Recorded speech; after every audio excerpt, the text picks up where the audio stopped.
कुछ design examples की थी टॉप लेवल आर्किटेक्चर के पॉइंट ऑफ व्यू से। हमने बेसिक बिल्डिंग ब्लॉक्स से कर लिए थे कि एडर, मल्टीप्लायर, कंप्रेसर और ये चीजें तो हमने कवर कर ली हुई हैं। और अभी जो हम करना चाह रहे हैं वो लास्ट क्लास में हमने किया था कि अगर किसी सिस्टम का टॉप लेवल डिजाइन हो तो वो कैसे होगा। तो उसके लिए हमने कान प्रोसेस नेटवर्क एक पढ़ा था जिसमें FIFOs यूज हो रहे होते हैं। फिर इसी तरह सिग्नल प्रोसेसिंग सिस्टम्स के लिए हमने देखा था कि data flow graph, signal flow graph और ब्लॉक डायग्राम, इस तरह की चीजें यूज हो रही होती। ठीक है, सो 3 तरह की हमने डायग्राम्स पढ़ी थी। और बेसिकली हमने 2 एग्जांपल्स की थी, एक कम्युनिकेशन सिस्टम के पॉइंट ऑफ व्यू से और एक इमेज प्रोसेसिंग की कि JPEG की कंप्रेशन किस तरह होती है, उसको हमने थोड़ा बहुत कवर किया था। आखिर में हम जो कर रहे थे, ये इंपॉर्टेंट इसलिए क्योंकि ये जो डेटा फ्लो ग्राफ है जिसको, या सिग्नल फ्लो ग्राफ और डेटा फ्लो ग्राफ, जिनमें हम सिंपली नोड्स जो हैं, ये डेटा फ्लो ग्राफ में नोड्स कंप्यूटेशनल यूनिट्स होती हैं और जो आपके एजेस होते हैं वो या FIFO या बफर को शो कर रहे होते हैं या प्रेसिडेंस ऑफ एग्जीक्यूशन को कि हाँ पहले ये होना है बाद में ये होना है, इसको शो कर रहे होते हैं। तो ये हम आगे यूज करेंगे जब हम अगला टॉपिक पढ़ेंगे रीटाइमिंग का। ठीक है, तो उस पर हम आते हैं। उससे पहले एक जो आखिरी टॉपिक हमने स्टार्ट किया था वो ये था कि अगर हम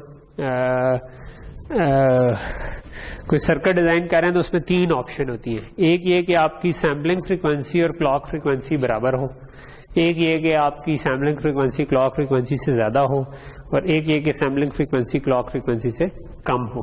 तो मैंने आपको बताया था कि अगर हम कोई भी कन्वर्जन कर रहे हैं, for example analogue to digital conversion कर रहे हैं, तो यहाँ पर जो डाटा आ रहा है ये किसी रेट पर सैंपल हो रहा है। आपने कोई कहा होगा कि हर साइकिल में कितनी देर हर सेकंड में कितनी देर बाद आपने एक एक सैंपल इसका उठाना है, तो वो आपके एक एक सैंपल इधर से डिजिटल सैंपल निकलना शुरू हो जाते हैं।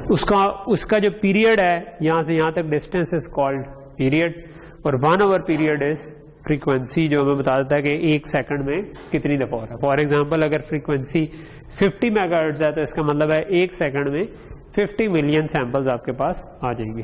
अब आप इसके बाद FPGA की बाकी की लॉजिक भी अगर 50 मेगाहर्ट्ज पे चला रहे हैं, ठीक है, तो इसका मतलब है कि आपकी क्लॉक फ्रीक्वेंसी और सैम्पलिंग फ्रीक्वेंसी बराबर है।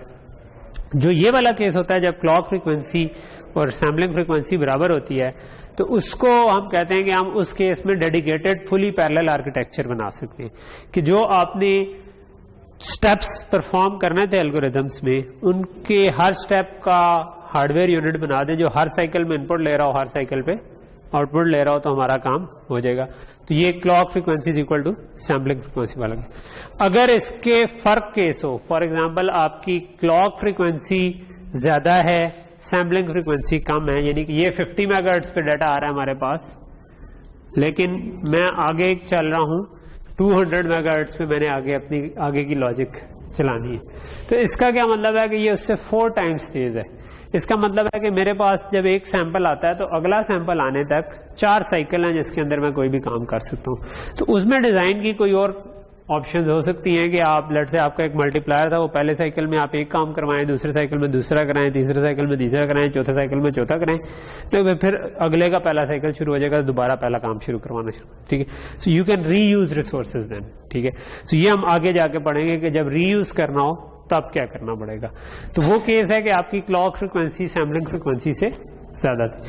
तीसरा केस ये हो सकता है कि नहीं, आपका FPGA जो है ना वो लेट से 25 मेगाहर्ट्ज पे चल रहा है। ठीक है, this is not a very practical number. Practically होगा ये कि असल में आपने ADC ऐसा लगा दिया कि जो ज्यादा हाई सैम्पलिंग कर रहा था। ठीक है, तो ये 50 नॉर्मली 100 200 गीगाहर्ट्ज तक के भी ADC होते हैं। सो लेट से आप 1 गीगाहर्ट्ज का ADC आपने लगा दिया, तो 1 गीगाहर्ट्ज का आ रहा है और FPGA आपका चल रहा है, चलो रियल के करीब कर लेता हूं कि ये 1 गीगाहर्ट्ज पे लेट से सैंपल कर रहा है, और मेरा जो FPGA है वो चल रहा है लेट से 200 मेगाहर्ट्ज पे।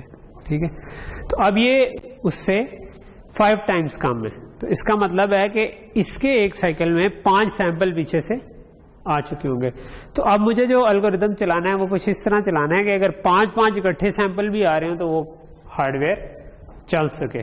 तो उसके लिए जो आर्किटेक्चर की टेक्निक्स हैं वो थोड़ी सी डिफरेंट है, वो भी हम आगे जाकर पढ़ेंगे, तो हम फोल्डिंग और अनफोल्डिंग ट्रांसफॉर्मेशंस पढ़ेंगे जिनके थ्रू हम ये बाकी के 2 केस कवर कर सकेंगे। लेकिन जो केस ये वाला है कि जिसमें क्लॉक फ्रिक्वेंसी और सैम्पलिंग फ्रिक्वेंसी बराबर है, कि यानी कि ये भी लेट से 50 मेगाहर्ट्ज है, क्लॉक भी है, ये 100 है, वो भी 100 है, उस केस में हार्डवेयर डिजाइन जनरली सिंपल, ठीक है, कि उसमें आपको हार्डवेयर डिजाइन सिंपल होता है क्योंकि आपने हर जो आपका एल्गोरिदम की डायग्राम है उसी से हार्डवेयर डायग्राम बन जाती है।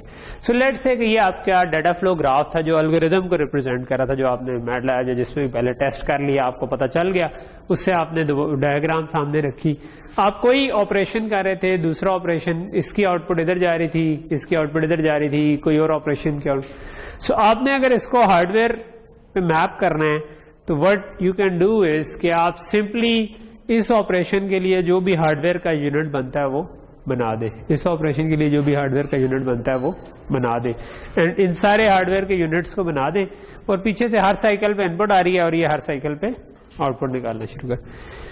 अब ऑब्वियसली जो ये हार्डवेयर यूनिट्स हैं ये हो सकता है कि उतने फास्ट ना चल सकते हो, यानी कि जितनी, तो हम यानी कि ये अब सीरीज में लगे हुए हैं ना सारे के सारे, ठीक है, तो अब आपका क्लॉक कितना तेज हो सकता है वो डिपेंड करता है कि यहां से इनपुट आने से यहां आउटपुट आने तक का कितना डिले बनता है, ठीक है। तो अब वो लेट से हमने लास्ट क्लास में ये देखा था कि लेट से ये 5 नैनो सेकंड ले रहे हैं, ये सारे लेट से 5 नैनो सेकंड ले रहे हैं, तो अब कितना डिले बनेगा टोटल 15 नैनो सेकंड मान जाएगा, क्योंकि यहाँ से 5 + जमा 5 या इधर से भी देख लें तो 5 तो 15 नैनो सेकंड का आपका डिले बन। तो अब आपका क्लॉक जो है वो 15 नैनो सेकंड से ज्यादा तेज नहीं आप उसको कर सकते, ठीक है। सो 1/15 नैनो सेकंड करेंगे तो मेगाहर्ट्ज में निकल आएगा, जो कि काइंड ऑफ मेरा ख्याल है कोई 75 मेगाहर्ट्ज के करीब शायद कुछ हो। सो 75 मेगाहर्ट्ज से ज्यादा तेज इसका मतलब है कि नहीं चल सकेगा। तो उसको तेज करने के लिए आप क्या कर सकते हैं, आप कह सकते हैं कि मैं इसको पाइपलाइन कर देता हूं, कि मैं यूं कर देता हूं कि इधर भी रजिस्टर्स लगा दूं, इधर भी रजिस्टर्स लगा दूं, ठीक है। अब क्या होगा, अब इधर से इनपुट आएगी, एक साइकिल में ये ऑपरेशन होकर इधर आ जाएगी, ठीक है, इधर आपने इंटरमीडिएट रिजल्ट्स सेव कर लिए, फिर एक और साइकिल गुजरा, ये दोनों काम पैरेलल में हुए, आउटपुट इधर आ गई, फिर एक और साइकिल गुजरा, ये काम हुआ, आउटपुट इधर आ गए।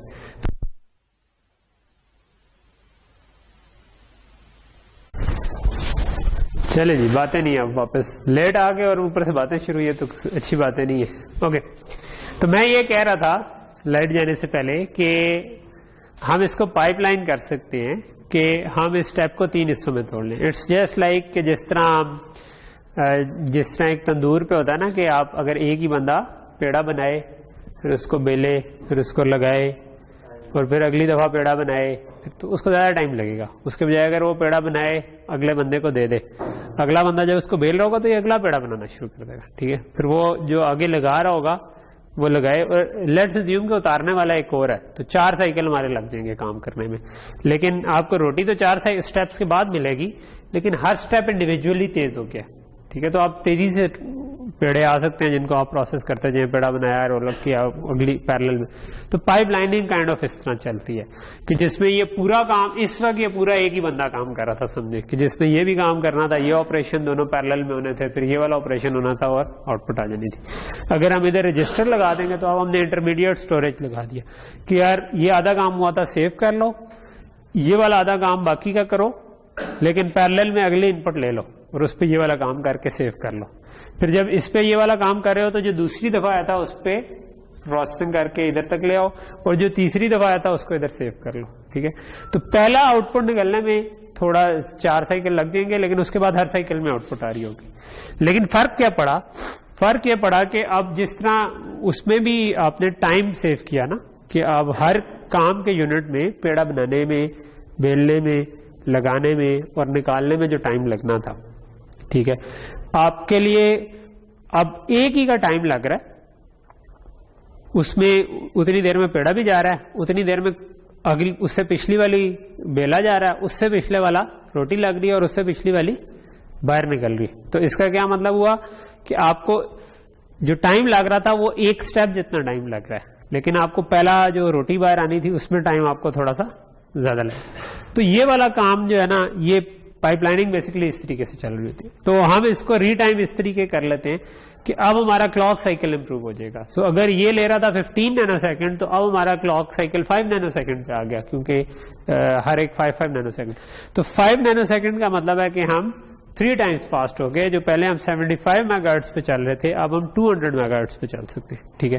सो 200 मेगाहर्ट्ज मतलब वो काफी ज्यादा स्पीड का फिर डिफरेंस बन जाएगा और आपका सर्किट ज्यादा तेज चलेगा। तो ये हमारे नॉर्मली स्टेप्स होते हैं जो कि हम कर रहे होते हैं, कि जिसमें आपके पास कोई मतलब एक और सर्किट है जिसमें आपने ये इक्वेशन लेट से कंप्यूट करनी थी कि an को bn में ऐड करना था, dn बनना था, फिर आपको dn -1 माइनस cn इसी का ये डॉट बता रहा है कि एक रजिस्टर है, ठीक है। सो एक रजिस्टर किया तो dn -1 बन गया एक साइकिल के बाद, और उसमें से cn -1 करना था और उसको en से मल्टीप्लाई करना था, ठीक है। तो dn -1 minus cn into en किया हुआ, तो ये आपके पास बन।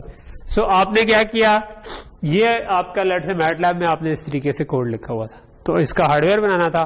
हार्डवेयर बनाने के लिए आपने कहा कि अच्छा ये मेरी डाटा फ्लो ग्राफ बन रहा है, इसका इस डाटा फ्लो ग्राफ से डायरेक्टली अगर मैं हार्डवेयर बनाऊं तो ये एक एडर लग जाता है, ये एक एडर लग जाता है, एडर सब्ट्रैक्ट लग जाता है, ये एडर सब्ट्रैक्ट लग जाता है, ये मल्टीप्लायर लग जाता है, ये डॉट जो है ये एक रजिस्टर लग जाता है। तो ये मेरा काम हो गया। अब अगला है कि अच्छा इसको तेज कैसे करें।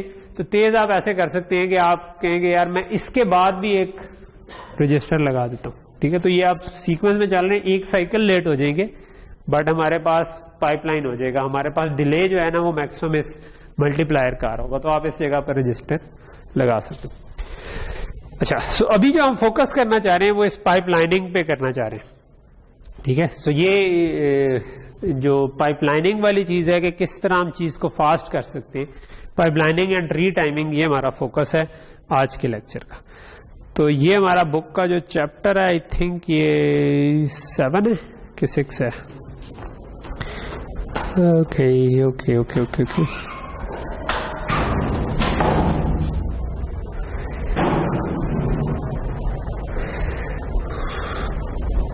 ओके।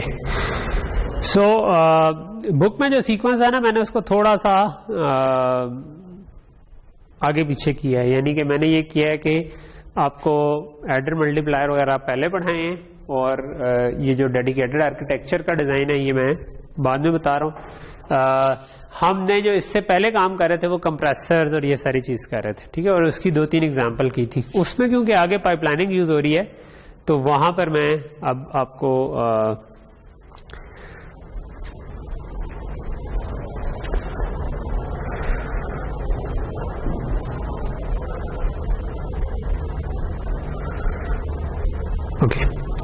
उसकी कुछ एग्जांपल्स में आपको, जो पहले मैं रुक गया था जहां पर, वो कंटिन्यू करवा देता हूँ। ये हमने शायद लास्ट एग्जांपल की थी कि 2 एग्जांपल्स की थी। एक जब हमने कैनोनिक सैंड डिजिट फॉर्म पढ़ी थी तो हमने कहा था कि FIR फिल्टर बनाना हो जो कि लेट से 4 टैप्स का है, तो हर टैप को आप कैनोनिक सैंड डिजिट फॉर्म में लें, उसके 4 वंस ले लें, तो उन 4 वंस से आपके पास जो भी कांस्टेंट था उसके वो कैनोनिक सैंड डिजिट के 4 वंस काइंड ऑफ 80 dB के करीब बनते हैं।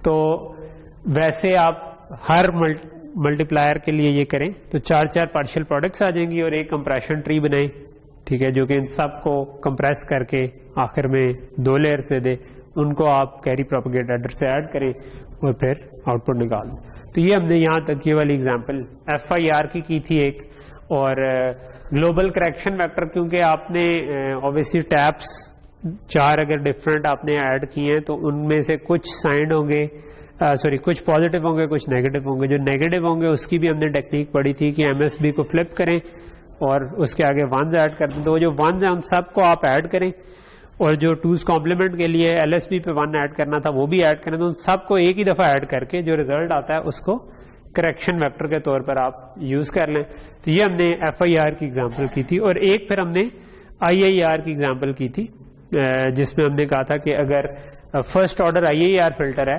तो उसमें भी हम ये काम कर सकते हैं कि अगर मल्टीप्लिकेशन और एडिशन सीरीज में आ रही है और आप अब ऑब्वियसली ये कैरी प्रोपेगेट एरर को हम अवॉइड करना चाहते हैं, तो हम इधर से इसको कंप्रेस कर लें, जो मल्टीप्लाई होना है इससे और ऐड होना है उसको आपस में कंप्रेस कर लें, तो पार्शियल सम और पार्शियल कैरी आएंगे।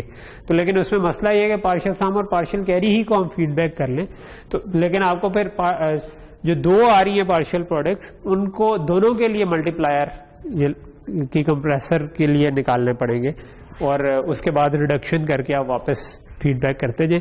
इससे फायदा ये होगा कि आपकी जो लूप बैक पाथ था उसके अंदर आपको कैरी प्रोपेगेट एडर नहीं लगाना पड़ेगा, बल्कि आप इसमें सिर्फ कंप्रेशन वाला काम कर रहे हैं।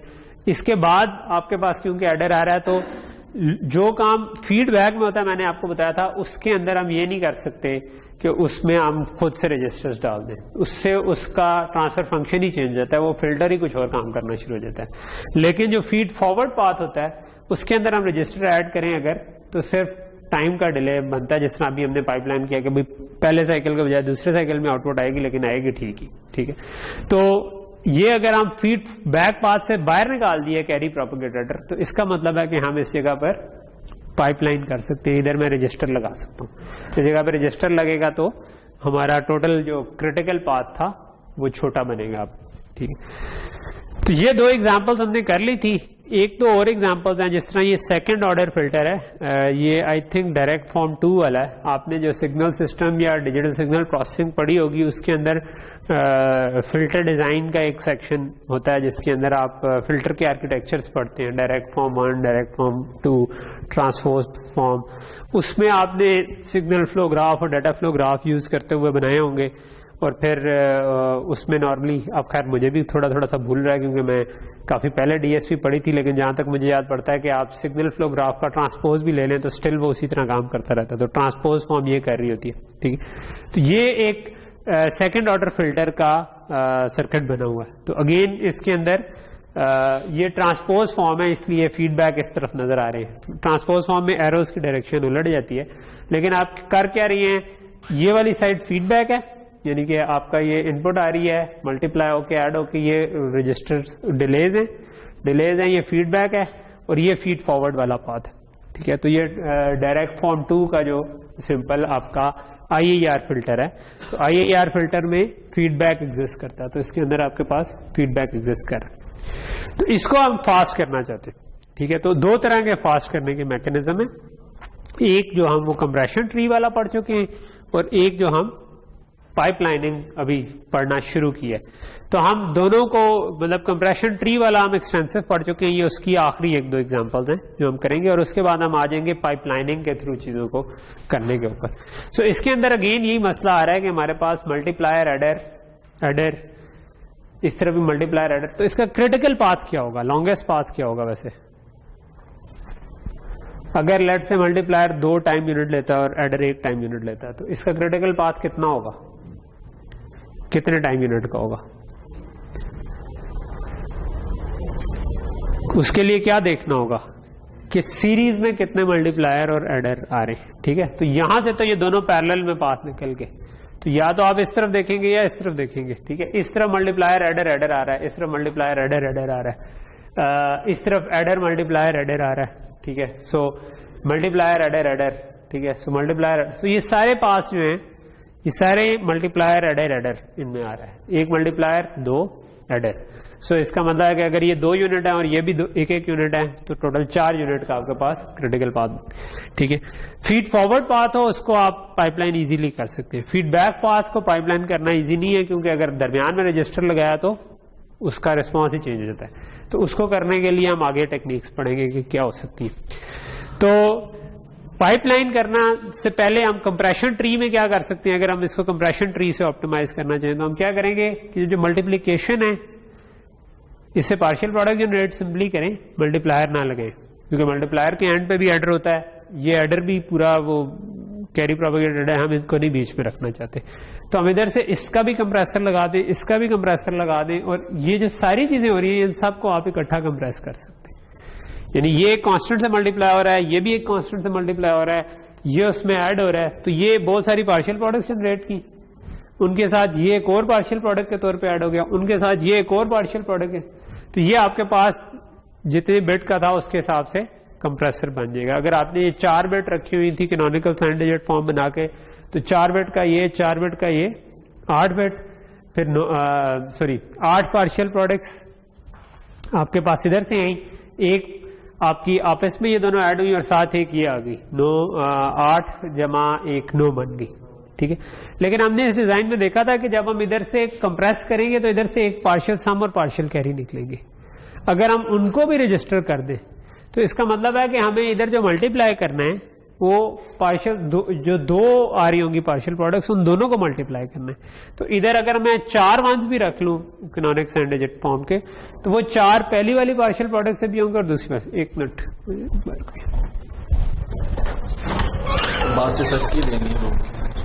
अच्छा चले तू नॉक की दे दे यार इसको भी मैंने कहा पता नहीं क्या इंपॉर्टेंट चीज है।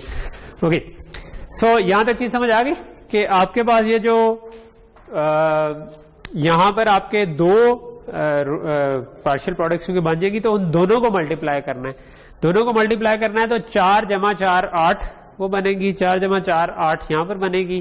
तो ये आपके पास 8 जमा 8 16 बन जाएगी और फिर उन 16 के साथ ये एक 17वां सम ऐड हो रहा होगा, तो 17 को आप इकट्ठे कंप्रेस कर सकते हैं। ठीक है। और इसी तरह आप दूसरे पाथ पे भी ये कर सकते हैं।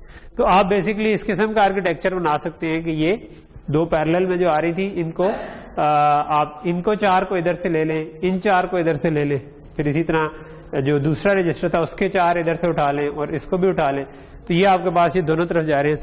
तो ये आपके पास कंप्रेसर ये मल्टीपल कंप्रेसर बना सकते हैं, आप सिंगल कंप्रेसर भी बना सकते हैं कि आप पूरा 17:2 का कंप्रेसर बना लें और उससे अगली साइड पे 25:2 का कंप्रेसर बना लें।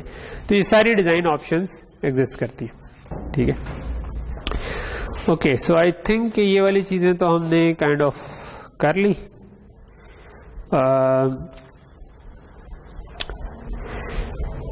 अच्छा ये एक और फिल्टर है, ये FIR फिल्टर को अगर हम देखें तो ये FIR फिल्टर की ट्रांसपोज फॉर्म है। ठीक है। ये ग्रीन वाले इससे जो है ये क्रिटिकल पाथ को शो कर रहे हैं क्योंकि आपके पास एडर मल्टीप्लायर एडर आ रहा है, मल्टीप्लायर एडर आ रहा है, मल्टीप्लायर एडर आ रहा है। तो इसका मतलब है कि एक मल्टीप्लायर जमा एक एडर का डिले आ जाएगा आपके पास। ठीक है। सो नॉर्मल हमने जो पहले एग्जांपल की थी वहां पर यहाँ पर रजिस्टर लगे हुए थे। जब ट्रांसपोज उसका लेते हैं तो वो रजिस्टर ट्रांसपोज फॉर्म में इस जगह पे मूव होते हैं। ये एग्जैक्टली उसके इक्विवेलेंट है। ठीक है। तो इसमें क्रिटिकल इसका फायदा ये होता है अगर ट्रांसपोज फॉर्म ना होती और रजिस्टर इधर होते तो फिर आपका डिले क्या था, आपका एक मल्टीप्लायर और ये सारे एडर सीरीज में आ जाने थे। ठीक है। अगर रजिस्टर ऊपर लगे होते। ठीक, जो कि हमने इससे पिछली फॉर्म में किए थे जिसकी एग्जांपल हम कर चुके हैं। जो मैं इधर दिखा दूं कि ये वाला जो था ना ये इसी की ट्रांसपोज फॉर्म है ना। तो इसके अंदर अगर हम देखें तो ये सारे मल्टीप्लायर और इन सब ने बाद में ऐड होना है। तो ये सिंपल एक एडर नहीं है, ये सब के सब को ऐड कर रहा है। लेकिन अगर हम इसकी ट्रांसपोज फॉर्म ले लें तो फिर हमारे पास ये वाली फॉर्म आ जाती है, लेकिन स्टिल इसके अंदर भी हमारे पास एक मल्टीप्लायर और एक एडर का delay. So what we can do is के बजाय इस मल्टीप्लायर और एडर के पूरे डिले को रखने के हम इसको कंप्रेसर बना दें इसका। ठीक है। और कंप्रेसर बना देंगे तो हम ये काम कर रहे होंगे कि जो भी इनपुट आ रही है उससे कंप्रेस किया और कंप्रेशन ट्री से गुजार के आपने 2 इनपुट्स बना दी। तो जो रजिस्टर हैं वो मतलब बेसिकली जो मल्टीप्लायर की कंप्रेशन ट्री था, फिर जो एडर ने इसके साथ ऐड होना था। ठीक है। इस केस में तो नहीं होना था, इसने अगले वाले के साथ ऐड होना था। तो फिर मल्टीप्लायर का कंप्रेशन ट्री ऐड हो गया, मल्टीप्लायर का कंप्रेशन ट्री ऐड हो गया।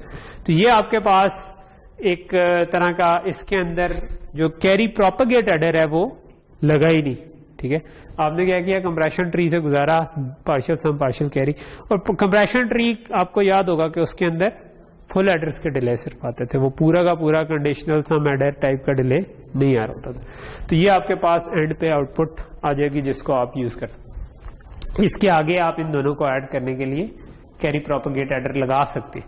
लेकिन प्रैक्टिकली आप एक और काम भी कर सकते हैं, वो ये कि अगर आपका कोई बड़ा सा लेट से डिजाइन था और आपने उसके सब पार्ट को तो ऑप्टिमाइज किया, यहां से जो आउटपुट आ रही थी वो हो सकता है कि आगे भी कोई एडिशन सब्ट्रैक्शन कोई ऐसा काम ही होना था ना। तो आप कहें कि मैं यहां पर भी कैरी प्रोपेगेट एडर नहीं लगाता, मैं जो डिजाइन का अगला हिस्सा है उसको भी ये दोनों चीजें दे देता हूं, वहां पे भी कंप्रेसर वगैरह लगा कर ही चलता रहता हूं और जो पूरा डिजाइन जब खत्म हो रहा होगा उस जगह पर जाकर हम कैरी प्रोपेगेट एडर लगा लें। तो मेन चीज ये है कि हम कैरी प्रोपेगेट एडर को अवॉइड करना चाहते हैं। अगेन इसमें क्योंकि एडर्स के स्टिल डिले आ रहे हैं, अगर मैं इसको पाइपलाइन करना चाहूं तो 2 तरीकों से हम चीजों को फास्ट कर रहे हैं। एक इस तरीके फास्ट करेंगे, हम कैरी प्रोपेगेट एडर को अवॉइड कर रहे हैं और हम कंप्रेसर्स उसकी जगह लगाए जा रहे हैं, जिसकी वजह से होता है कि हमारे पास 2 पार्शियल सम पार्शियल कैरी आ जाते हैं जिनको हम आगे लेकर जाते जाते, ठीक है। और दूसरा तरीका है पाइपलाइनिंग। तो अगर इसको पाइपलाइन करना हो तो आप ये फीड फॉरवर्ड पाथ है, तो इसको पाइपलाइन करना बड़ा आसान है कि मैं हर एडर के बाद इधर एक एक रजिस्टर लगा दूं, ठीक है। So I just need to make sure कि चीजें ऑर्डर के साथ चलेंगे। सबसे पहले हम एक लाइन लगा दें कि जहां पर हमने लगाने, तो अब यहां से जो इनपुट आ रही है वो वहां पर एक दफा रजिस्टर होगी और फिर एक साइकिल बाद आगे निकल, तो जो पहले आ रहा था उससे एक साइकिल बाद रिजल्ट आया करेगा, लेकिन रिजल्ट ठीक आएगा। इसी तरह आप एक से ज्यादा रजिस्टर भी लगा सकते हैं कि आप कहें कि यार मैं इस एडर के पीछे भी रजिस्टर करना चाह रहा हूं, तो फिर आपको इनको भी उतना ही डिले करना पड़ेगा, ठीक है, क्योंकि अदरवाइज यहां से एक साइकिल बाद आ रहा है, यहां से पहले चला गया तो तब भी मसला होगा। तो आपको हमेशा सबको इन सिंक लेकर के चलना है, ठीक है। इसकी भी हम टेक्निक पढ़ेंगे, कट सेट रीटाइमिंग, वो मैं भी उस पर आता हूं, ठीक है। सो ठीक है, आई थिंक मेरा ख्याल है कि इनको हम फिलहाल छोड़ देते हैं और हम रीटाइमिंग पर ही आ जाते हैं, जो मैं आपको कह रहा था कि हम अगला टॉपिक है हमारा, ठीक है। अगला जो है हमारा वो है पाइपलाइनिंग और रीटाइमिंग, जो कि इससे पीछे हमारा जो प्राइमरी फोकस था वो पाइपलाइनिंग के बजाय कंप्रेशन ट्रीज और उस पे था। अब हमारा फोकस आ रहा है कि पाइपलाइनिंग के जरिए कैसे चीज को फास्ट किया जा सकता है, ठीक है। तो पहले हम बिल्डिंग ब्लॉक्स पढ़े थे, फिर हमने थोड़ा बहुत पिछली क्लास में पाइपलाइनिंग को टच किया, जिसमें हमने यही चीज डिस्कस की थी कि अगर हमारा कोई सर्किट है जो ज्यादा टाइम लेता है तो हम उसको पाइपलाइन कर सकते हैं, ज्यादा रजिस्टर्स लगा दें और इन क्लाउड्स को छोटा कर दे। क्लाउड से मराद था कोई भी कॉम्बिनेशनल लॉजिक, ठीक है। सो वो कॉम्बिनेशनल लॉजिक अगर ये 10 नैनो सेकंड ले रही है और अगर हम इसको 3 हिस्सों में तोड़ लें तो वो 3-3 नैनो सेकंड या 4-4 नैनो सेकंड लेना शुरू हो जाए, तो हम उसको फास्ट कर सकते हैं, ठीक है। अच्छा, तो जो मेन चीज है ना पाइपलाइनिंग और रीटाइमिंग में, जिसको हम रीटाइमिंग कहते हैं कि आप उसको तेज कर सकें किसी तरह उसकी क्लॉक को, तो मेन चीज है कि जो डेफिनेशन है वो ये कहती है, ये डेफिनेशन में बाद में आता हूं, पहले मैं आपको इंट्यूशन दे दूं, डेफिनेशन समझें। हम करना ये चाहते हैं कि जो भी हमारा सर्किट है ना वो काम वही करता रहे, लेकिन बेशक उसकी आउटपुट शुरू में कुछ साइकिल ना आए उसके बाद आ जाए। जिस तरह हमने तंदूर वाली बात की थी ना कि पहले साइकिल में जो पेड़ा बनाना उसी वक्त आउटपुट नहीं आई, ठीक है, पेड़ा गया, अब एक क्लॉक साइकिल ये था ना हमारा, अगले क्लॉक साइकिल में अगला पेड़ा बन रहा है, अगला बेला जा रहा है और अगला, तो पहले जब तक पहली रोटी नहीं निकलेगी तो वो 4 साइकिल उस वक्त तक हो चुके होंगे, ठीक है, लेकिन उस वक्त चौथी रोटी का पेड़ा बन रहा होगा, तीसरी बेली जा रही होगी, दूसरी लग रही होगी और पहली बाहर निकल रही होगी, ठीक है। तो पाइपलाइनिंग और रीटाइमिंग में हमारा काम ये होता है कि सर्किट काम बिल्कुल वैसे ही करता रहे जिस तरह हमने डिजाइन किया है, क्लॉक रेट तेज हो जाए, ठीक है, लेकिन डिलेज बेशक शुरू में जो डिले आना है वो बेशक बढ़ जाए, वी डोंट केयर। तो ये डेफिनेशन एग्जैक्टली ये कह रही है कि retiming is mapping of a given data flow graph G to a retimed DFG GR such that corresponding transfer function of G and GR only differ by pure delay, ठीक है। Z inverse हम कहते हैं ना delay को, ठीक है, Z minus L का मतलब है L डिलेज, ठीक है, जो भी L इज एनी नंबर, ठीक है। तो ये कह रहे हैं कि बेसिकली आपके पास एक आपने एल्गोरिथम बनाया, उसका डाटा फ्लो ग्राफ बनाया, उस डाटा फ्लो ग्राफ को आप इस तरह से एक नए ग्राफ में ट्रांसफॉर्म कर दें कि उसका ट्रांसफर फंक्शन जो है ना, ट्रांसफर फंक्शन हम कहते हैं जो पूरा काम कर रहा है, उसमें सिर्फ प्योर डिलेज का फर्क हो, क्योंकि कुछ डिलेज हम आगे ज्यादा आगे हो लेकिन और कोई फर्क ना हो, लेकिन डिलेज तो आएंगे, लेकिन ओवरऑल हमारा क्लॉक क्योंकि फास्ट हो गया होगा तो हमें ओवरऑल चीज तेज आउटपुट मिलना शुरू हो जाएगी, ठीक है। तो इसका मकसद है कि पाइपलाइन हो सके, क्लॉक साइकिल टाइम रिड्यूस हो सके, रजिस्टर्स बास का हम रजिस्टर्स असूली तौर पे वैसे फास्ट करते हुए हमें ज्यादा रजिस्टर लगाने पड़ते हैं, लेकिन बास का हम रीटाइमिंग के जरिए रजिस्टर्स को कम भी कर सकते हैं, ठीक है, इस ट्रांसफॉर्मेशन के जरिए, जिसकी हम आगे एग्जाम्पल पढ़ें। सो पहली चीज जो है ना वो है फीड फॉरवर्ड और कट सेट रीटाइमिंग, ठीक है। कट सेट ये है कि आप कोई डाटा फ्लो ग्राफ लें, ये आपका एक डाटा फ्लो ग्राफ है, उस पे एक आप लाइन लगा दें जिससे आप ग्राफ को 2 हिस्सों में कट कर दें, ठीक है। अगर तो फीड फॉरवर्ड डिजाइन था आपका, तो आप इस कट सेट पे, क्योंकि ये सारे एक ही तरफ जा रहे हैं एरोस, आप इधर अगर ज्यादा जितने मर्जी रजिस्टर लगा दें, एंड पे ये काम वही होता रहेगा, सिर्फ वो रजिस्टर क्या करेंगे, डिले ऐड कर देंगे। फॉर एग्जांपल इधर से हम इधर के हमने कहा कि यार इस कट सेट लाइन की दोनों जहां पर भी ये इंटरसेक्ट कर रही थी उधर हमने 3 डाल दिए रजिस्टर, ठीक है। तो जितने डाले हैं पूरी लाइन पे एक जितने रजिस्टर डालने, ये नहीं कि यहाँ पर 2, यहाँ पर 1, यहाँ पर 3, यहाँ पर 4, इस तरह नहीं। अगर डालने हैं तो हर पूरी कट सेट लाइन पे जितने भी रजिस्टर डाले वो बराबर डालें, ठीक है। तो इस केस में हमने 3 डाल दिया। तो अब ये जो नया डाटा फ्लो ग्राफ है ये यही काम कर रहा है, सिर्फ इसकी आउटपुट 3 साइकिल के, पहली आउटपुट 3 साइकिल के बाद आ जाएगी, ठीक है। तो it's just a difference of delays. काम यही करेगा कि ये ए को इन के साथ मल्टीप्लाई करेगा, उसके बाद 3 साइकिल डिले होगा और वो ऐड होंगे और बाहर आ जाएगा। अगले साइकिल में उससे अगला भी डिले होकर पहुंच चुका होगा, ठीक है, उससे अगला। तो जो पहली आउटपुट है वो हमें 3 साइकिल बाद मिलेगी, लेकिन दूसरी आउटपुट चौथे साइकिल में मिल जाएगी, तीसरी आउटपुट 5वें साइकिल में, तो वो साथ साथ ही मिलती जाएगी। अच्छा, सो ये बात समझ आई। सो कट सेट रिटाइमिंग ये है कि किसी भी डाटा फ्लो ग्राफ को कट करें, ठीक है। अगर वो फीड फॉरवर्ड है तो उस कट सेट लाइन के ऊपर हम कहीं पे भी रजिस्टर्स, उस कट सेट लाइन पे एक जितने नंबर ऑफ रजिस्टर्स हम ऐड कर सकते हैं। सो ये अगली एग्जांपल है। अगली एग्जांपल है अगेन वही वाला FIR फिल्टर जो हमने भी पिछले उसमें किया, जिसमें हमने कंप्रेसर लगाया था। लेकिन अब हम कह रहे हैं कि अब हम कंप्रेसर वाले नहीं, अब हम डिफरेंट टेक्निक यूज करें रीटाइमिंग की, जिसमें हम आर्किटेक्चर अभी नहीं चेंज करेंगे मल्टीप्लायर का, हम जस्ट उसको रजिस्टर्स को ऐड सब्ट्रैक्टिंग में डालें।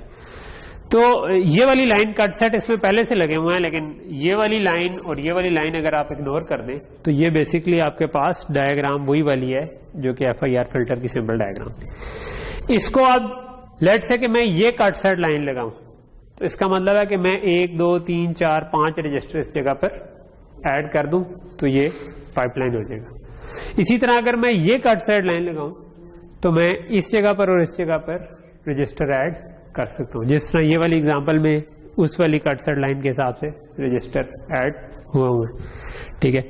नॉर्मली इसका डिले कितना मान रहा था, 1 मल्टीप्लायर और 1, 2, 3, 4 एडर, ठीक है। अगर मैं इस तरह कट सेट लाइन लगा लूं तो 1 मल्टीप्लायर 2 एडर का डिले आ गया, 1 मल्टीप्लायर 2 एडर का, तो मैक्सिमम आपका 1 मल्टीप्लायर 2 एडर का डिले बने, ठीक है। ये बात समझ आ रही है कि कट सेट रीटाइमिंग क्या है कि आप एक डाटा फ्लो ग्राफ के अंदर एक लाइन लगाएं जो कि ग्राफ को 2 हिस्सों में तोड़ दे और उस लाइन के ऊपर आप रजिस्टर्स इंसर्ट कर दें। फीड फॉरवर्ड अगर आपका डिजाइन है तो उसके अंदर ये काम हो जाएगा। जिधर मैं कट कर रहा हूं सारे एरोज एक तरफ से दूसरी तरफ जा रहे हैं, ठीक है। तो ये सारा फीड फॉरवर्ड डिजाइन है। यहां से डाटा आ रहा है, इधर से निकल रहा है, तो इसके अंदर हम, या यहां से आ रहा है इधर से निकल रहा है, तो इधर भी हम लगा सकते हैं। कोई चीज फीडबैक नहीं हो रही। फीडबैक की जो है वो थोड़ा सा डिफरेंट है, ठीक है। यहां तक चीज समझ आ गई कि फीड फॉरवर्ड में तो सिंपल आप एक लाइन लगाएंगे और उस जगह पर आप वो लाइन जहां जहां कट कर रही है वहां पर रजिस्टर्स ऐड कर लें, ठीक है। व्हाट अबाउट कि आपके पास फीडबैक भी है, ठीक है। तो जिस तरह इस केस में फीडबैक भी एग्जिस्ट करता है तो उधर भी आप कट सेट यूज कर सकते हैं, लेकिन वहां पर ये नहीं कर सकते कि कट सेट किया और वहां पर रजिस्टर्स इंसर्ट कर दिए, ठीक है, क्योंकि रजिस्टर्स इंसर्ट करने से तो प्रॉब्लम क्रिएट हो जाएगी कि वो उसका ट्रांसफर फंक्शन चेंज हो जाएगा। सो ये एक डाटा फ्लो ग्राफ है, इसके अंदर आपके पास ये डॉट्स भी लगे हुए हैं 3, ठीक है। ये डॉट्स जो है ना ये रजिस्टर्स को शो करें, डिलेस को शो करें, ठीक है। तो आपने एक ऐड किया, मल्टीप्लाई किया, ठीक है, ये आपके ऑपरेशंस हैं और ऐड होके इधर रिजल्ट आएगा, इधर से इधर जाएगा, इधर से वापस फीडबैक जा रहा है इधर, ठीक है, और इधर से वापस फीडबैक इधर जा रहा है। ये 1 डिले के साथ जा रहा है, ये 2 डिले के साथ जा रहा है, ठीक है।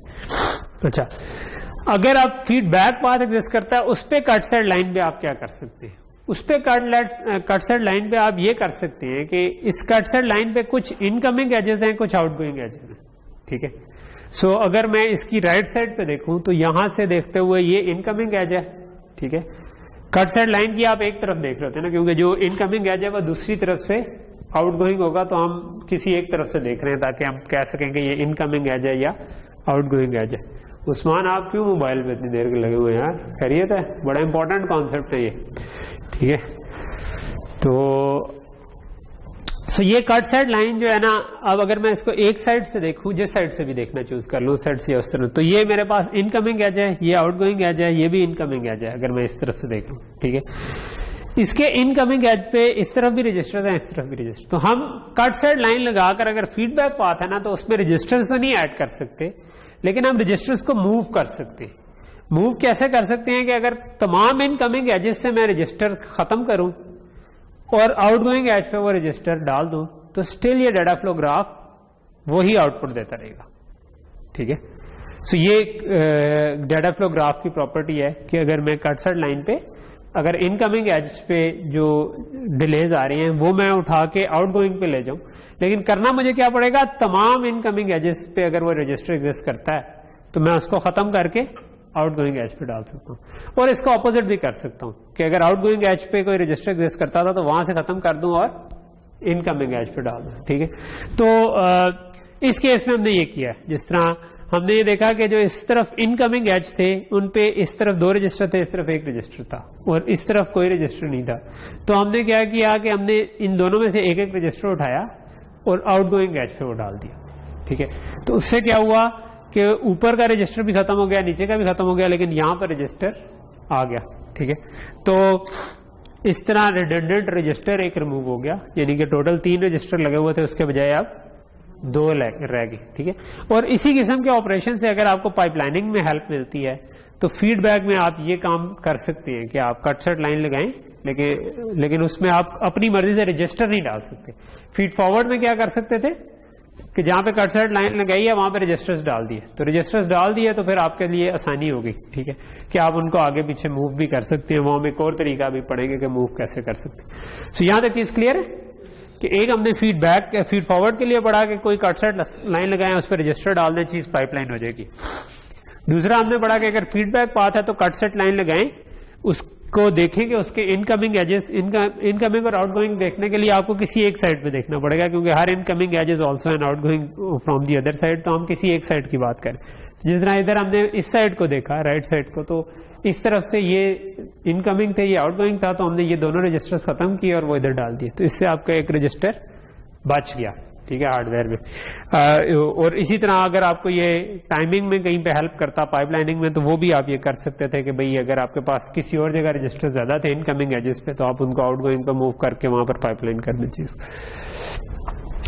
अच्छा, सो ये एक एग्जांपल है जिसमें हमने डाटा फ्लो ग्राफ बनाया हुआ है FIR का। इसमें समहाउ यहाँ पर जो एजेस है ना ये PDF कन्वर्जन की वजह से, वरना ये वाली लाइन और ये वाली लाइन एग्जिस्ट नहीं कर रही। ये 3 साइकिल का डिले है, मल्टीप्लाई हो रहा है, ऐड हो रहा है। ठीक है, तो येलो वाले मल्टीप्लायर हैं, रेड वाले एडर्स। यहाँ पर भी ये लाइन नहीं। ठीक है, सो इसमें हम ये कर सकते हैं कि लेट से कि मैं ये 3 कट सेट लाइन्स लगाऊं। ठीक है, सो कट सेट लाइन में हम क्या कर सकते हैं कि इनकमिंग एज है और आउटगोइंग एज है। ठीक है, तो अगर मैं इसके राइट पे देखूं तो ये आउटगोइंग एज है और ये इनकमिंग एज है। ठीक है, तो मैं क्या कर सकता हूं कि आउटगोइंग एज पे रजिस्टर है उसको मूव करके इनकमिंग एज पे ला सकता हूं। यही काम मैं इधर भी कर सकता हूं, आउटगोइंग को इनकमिंग पे ले, यही काम मैं इधर भी कर सकता हूं। तो अगर मैं ये करूं तो ये वाली फॉर्म बन जाएगी। आपको याद होगा थोड़ी देर पहले मैंने आपको कहा था कि ये उसी की ट्रांसपोज फॉर्म है। ठीक है, इसी की ट्रांसफॉर्म हमने ये वाली फॉर्म भी देखी थी, ये वाली फॉर्म भी देखी, तो ये दोनों बेसिकली सेम है। ठीक है, इनमें कोई फर्क नहीं है, ये सेम काम करें। तो ये आपका नॉर्मल फॉर्म से ट्रांसपोज डायरेक्ट फॉर्म शायद जिसको बोलते थे, जहां तक मुझे याद पड़ता है। ठीक है, ओके, सो हमने 2 टेक्निक्स पढ़ ली। एक ये कि फीड फॉरवर्ड हो तो कट साइड पे रजिस्टर डाल सकते हैं, फीडबैक हो तो हम एक तरफ से दूसरी तरफ रजिस्टर्स को मूव कर सकते हैं इनकमिंग एजेस से आउटगोइंग एजेस पे। तीसरी टेक्निक है जिसको हम कहते हैं डिले ट्रांसफर थ्योरम।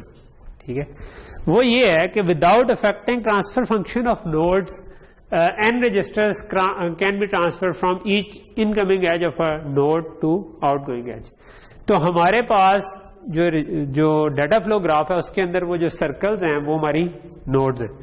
तो ये कह रहा है कि अगर मेरे पास कोई नोड है,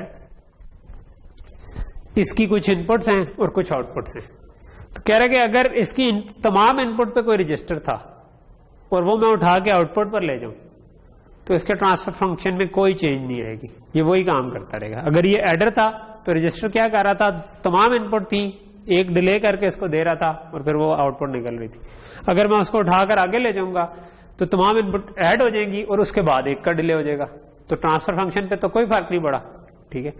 तो आप ये कर सकते हैं किसी भी नोड की तमाम इनपुट से उठाकर रजिस्टर को आउटपुट पे लेके जा सकते हैं और वाइस वर्सा के तमाम आउटपुट से उठाकर इनपुट पे ला सकते हैं। तो इस केस में ये हुआ कि आपके पास इधर रजिस्टर लगे हुए थे, आप इस एज पे इस एज पे इस एज पे इस पे दो है, इस पे एक है, आपने इन तीनों से एक एक रजिस्टर उठाया और उसको पीछे ले गए, तो आपके पास ये वाला डाटा फ्लो ग्राफ बन गया। ठीक है, तो ये वाला डाटा फ्लो ग्राफ और ये वाला डाटा फ्लो ग्राफ इनका ट्रांसफर फंक्शन सेम है, ये एक ही काम कर रहे हैं, इनमें कोई फर्क नहीं, इनमें डिले का भी फर्क नहीं है।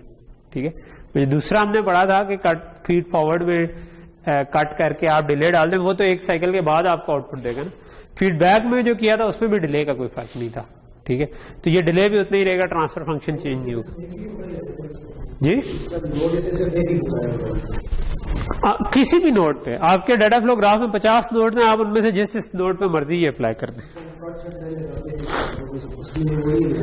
ये कट सेट नहीं है, ये नोड है, इसमें आपको कट सेट लगाने की जरूरत नहीं है। आपका डाटा फ्लो ग्राफ था, उसमें कहीं किसी नोड पे आपको लगा कि यार इस तरफ रजिस्टर ज्यादा है, इस तरफ अगर आ जाए तो मुझे फायदा है, तो आप उसको मूव कर दें, लेकिन आपको तमाम इनपुट से उसको निकालना पड़ेगा, कोई भी डिले नहीं, वो उसी तरह काम करता रहेगा सर्किट। ठीक, तो तीन टेक्निक्स हो गई हमारी। एक हमने डिले ट्रांसफर थ्योरम पढ़ लिया, जिसमें या नोड ट्रांसफर थ्योरम, जिसमें नोड के ऊपर से डिले आप ट्रांसफर आगे पीछे दोनों तरफ कर सकते हैं, और कट सेट टाइमिंग को हमने फीड फॉरवर्ड और फीडबैक के हिसाब से देख लिया। फीडबैक में आप उसके इनकमिंग एजेस से आउटगोइंग एजेस पे या आउटगोइंग एजेस से इनकमिंग एजेस पे रजिस्टर्स को मूव कर सकते हैं, और फीड फॉरवर्ड में तो आप इवन रजिस्टर खुद से भी डाल सकते हैं।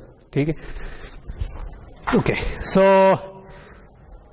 अब इसकी कुछ एग्जांपल करते हैं। फॉर एग्जांपल ये हमारा सिंपल रिपल कैरी एडर है, याद होगा आपको अच्छी तरह जब हमने एडर पढ़ा था कि भाई पहली दो बिट्स को ऐड करो, सामा आएगा, कैरी आएगी, अगली के साथ ऐड करो, तो ये तो आप डीएलडी में ही पढ़ चुके हैं, इसमें ही पढ़ चुके हैं। लेट्स से अभी इसमें क्या मसला था जिसकी वजह से हम आगे गए थे, हमने कंडीशनल सम एडर वगैरह बनाए थे कि कैरी प्रोपोगेट करती हुई आगे जा रही है, जिसकी वजह से ये 4 फुल एड्रेस का डिले आ गया इसके अंदर। ठीक है, तो हम चाहते हैं कि नहीं, एक तरीका तो यह है कि हम वो पैरेलल में कंडीशनल सम एडर बना दें, दूसरा तरीका यह है कि मैं इसको पाइपलाइन कर दूं कि बजाय एक साइकिल के ये 2 साइकिल बाद आउटपुट दे, लेकिन वो साइकिल फास्ट हो जाए। तो उसके लिए हम क्या कर सकते हैं, एक कट सेट लाइन लगा सकते हैं। तो ये हमारी एक कट सेट लाइन लगा दी हमने। कट सेट लाइन पे जहां पर ये इंटरसेक्ट कर रहा है वहां पर हम रजिस्टर डाल दें, तो ये हमारे पास 2 हिस्सों में टूट गया। ठीक है, तो अब इसका डिले जो है वो 4 साइकिल के बजाय 4 फुल एडर के बजाय 2 फुल एडर का हो गया। 2 फुल एडर के बाद इधर आया, 2 फुल एडर के। ऑब्वियसली ये काम आप दोबारा भी कर सकते हैं कि आप एक कट सेट लाइन लगा दें। ठीक है, एक और कट सेट लाइन लगाएंगे तो आपके पास या काइंड ऑफ अगर हम इकट्ठे ही कह दें कि एक ये कट सेट लाइन है, एक ये कट सेट लाइन है, एक ये कट सेट लाइन है, तो उसका मतलब क्या हुआ कि इधर 3 रजिस्टर लगेंगे, इधर 1 रजिस्टर लगेगा, इधर 2 लगेंगे, इधर 2 लगेंगे, इधर 1 लगेगा, इधर 3 लगेंगे। ठीक, तो ये हमारे पास ये चीज बन जाएगी। तो ये अब हमारे पास पाइपलाइन रिपल कैरी एडर बन गया, जो कि 4 साइकिल बाद पहले आउटपुट करेगा। ठीक है, यानी इनपुट आई, इधर इसने फुल एडर ने निकाल दी, इधर सम कैरी आया, इनके दरमियान एक एक का डिले आ गया। इसने 1 साइकिल बाद निकाला, इसने 2 साइकिल बाद, इसने 3 साइकिल बाद, तो लेकिन उतने ही 3 साइकिल आपने इसको लेट कर दिया ताकि ये और ये इकट्ठे निकले। ठीक है, इसको 2 साइकिल लेट कर दिया, इसको 1 साइकिल, और ये जिस साइकिल में आ रहा था उसी साइकिल में।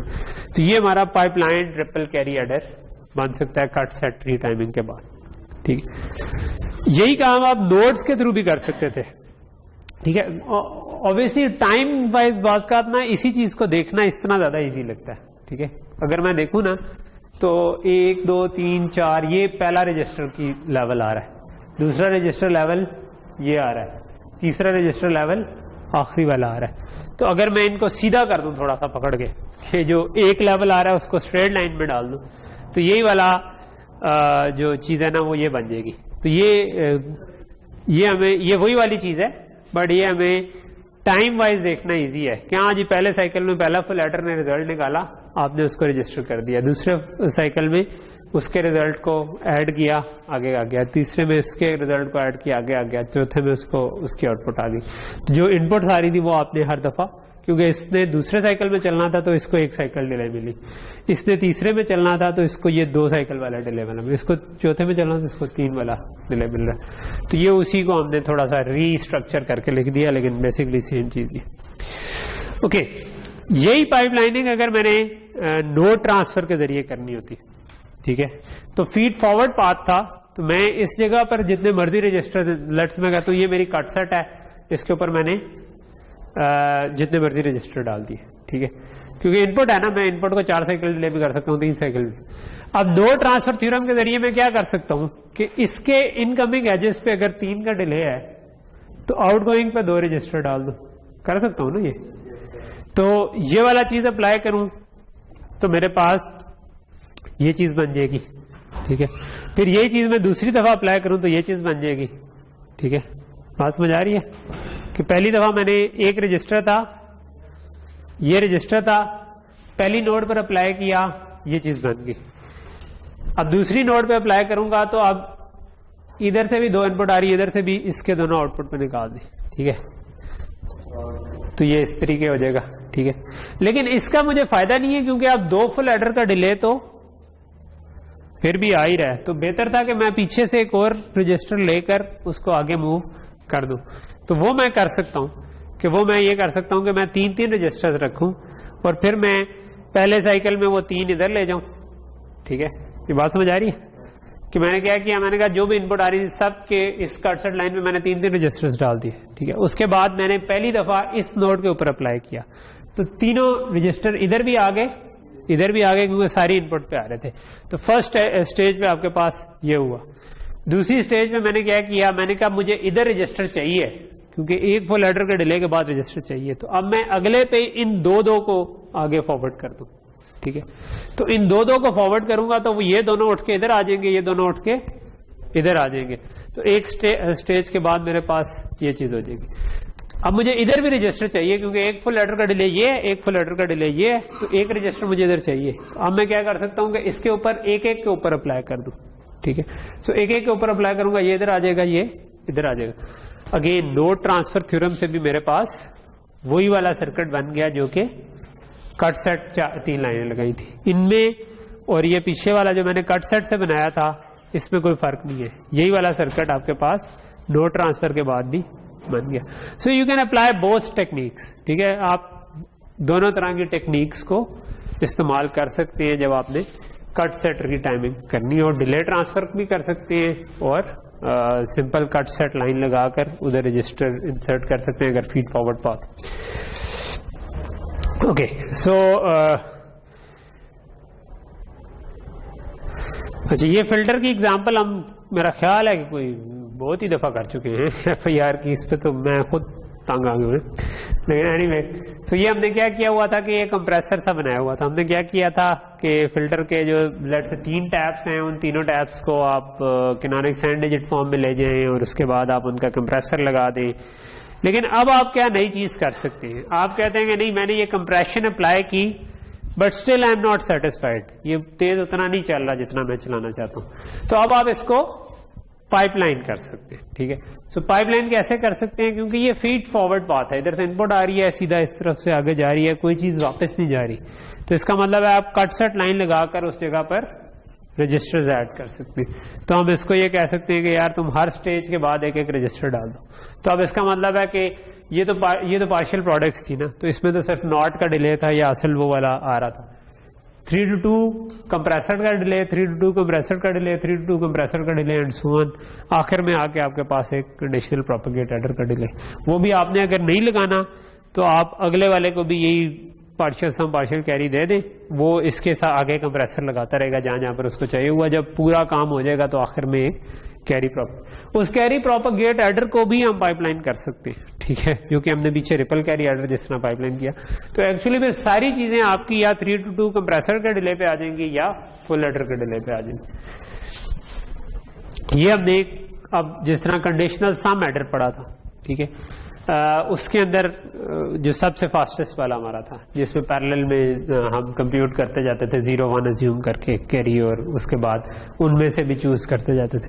तो अगेन आप उसको फर्दर फास्ट करना चाह रहे हैं तो वो भी फीड फॉरवर्ड पाथ है, उसमें कट सेट लाइन लगाई, रजिस्टर लगा दिया, तो वो 1 मार्क्स के बाद आपके पास ये सारे पैरेलल में मार्क्स लगे हुए हैं, सिंगल मार्क्स के बाद रजिस्टर आया, अगले मार्क्स के बाद आउटपुट आ गई, तो वो 2 साइकिल बाद आउटपुट देगा लेकिन फास्ट आउटपुट दे रहा हूं, ठीक। ओके, तो यहां तक चीज क्लियर हो रही है कि एंड पे आप जो है ना, इट्स नॉट जस्ट कि हम एक तो कम्बिनेशनली पहले हम उनको फास्ट कर रहे थे। एडर को हमने जो किया था उसमें हमने रजिस्टर्स डाले बगैर फास्ट किया था। ये अब दूसरा तरीका है जो पाइपलाइन करके फास्ट कर रहे हैं। रीटाइमिंग से आप नंबर ऑफ रजिस्टर्स भी कम कर सकते हैं, जो कि प्राइमरीली हमने एक एग्जांपल इसकी शुरू की जो कट सेट लाइन देखी थी उसमें हमने किया था। लेकिन कहीं पे भी आपके पास एक नोड से मल्टीपल नोड्स अगर आउटपुट हो रही है और मल्टीपल नोड्स पे ज्यादा रजिस्टर लगे हुए हैं, तो आप क्या कर सकते हैं, आप इसको नोड से पीछे मूव कर देंगे क्योंकि पीछे एक इनपुट आ रही है। अगर किसी नोड की इनपुट कम है और आउटपुट ज्यादा है और आउटपुट से बहुत सारे रजिस्टर लगे, सो यू कैन मूव दो रजिस्टर्स टू इनपुट। इनपुट में मूव करेंगे तो वो कम हो जाएंगे ऑटोमेटिकली। अब इधर ये इस तरफ 2 थे, इस तरफ 3 थे, आपने कहा कि यार इन दो को मैं पीछे मूव कर देता हूँ, तो दो को पीछे मूव किया तो ये इनपुट पे आ गए। इनपुट इस साइड ए की इसकी आ रही नोड की, तो ये ओवरऑल आपके 2 रजिस्टर कम हो गए इसमें। ठीक है कि इसमें 3 लग रहे हैं, उसके अंदर 5 लग रहे थे और फर्क कोई भी नहीं है इन दोनों में। ठीक है, तो ये भी हम कर सकते हैं, ये रजिस्टर्स को मिनिमाइज किया जाए। आई थिंक सिंथेसिस टूल्स वगैरह ये काम पीछे से कर रहे होते हैं। ठीक है, पेरिफेरल रीटाइमिंग ये होती है कि आपने जब ये पूरा काम करना है, ये जो 2-3 टेक्निक्स अप्लाई करनी है, तो आप करें ये कि तमाम रजिस्टर्स को ना आप डाटा फ्लो ग्राफ बनाएं, उसमें जितने भी रजिस्टर्स हैं उनको पहले पेरिफ्री पे मूव कर दें, इनपुट या आउटपुट पे जिस जगह पर भी आप लेके जाने। ठीक है, और उसके बाद आप पूरे का पूरा डिजाइन को ऑप्टिमाइज करना शुरू कर देंगे, किधर रजिस्टर मूव करूंगा तो मुझे मैक्सिमम टाइमिंग में गेन मिल रहा होगा, तो इसको हम पेरिफेरल रीटाइमिंग कहते हैं।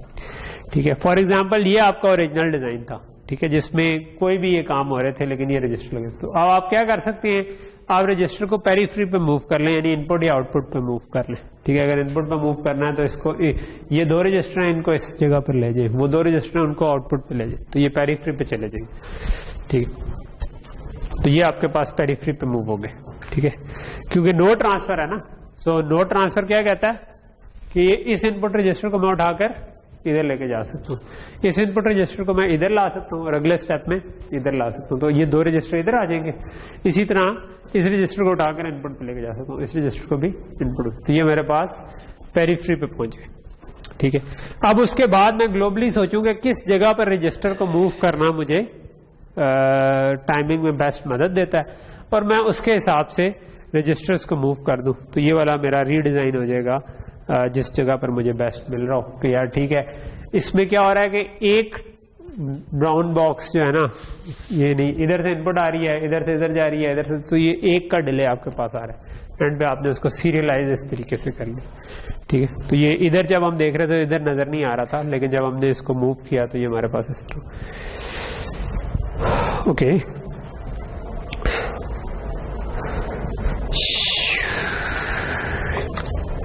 अच्छा, एक और चीज है, उसको हम कहते हैं शैनन डिकम्पोजिशन। ठीक है, जब अगेन इस पूरे कोर्स में ना हमारा फुल ऑब्जेक्टिव होगा कि चीज को जितना फास्ट कर सकते हो। ठीक है, तो हमारे 3 चीजें होती हैं, एरिया, पावर और स्पीड। ठीक है, तो अभी हम ज्यादातर किस पे फोकस कर रहे हैं, स्पीड पे, थोड़ा बहुत एरिया पे हमने कहा कि यार रजिस्टर्स कैसे बच जाएंगे। ठीक है, लेकिन अभी तक ज्यादातर हमारा फोकस स्पीड की तरफ है।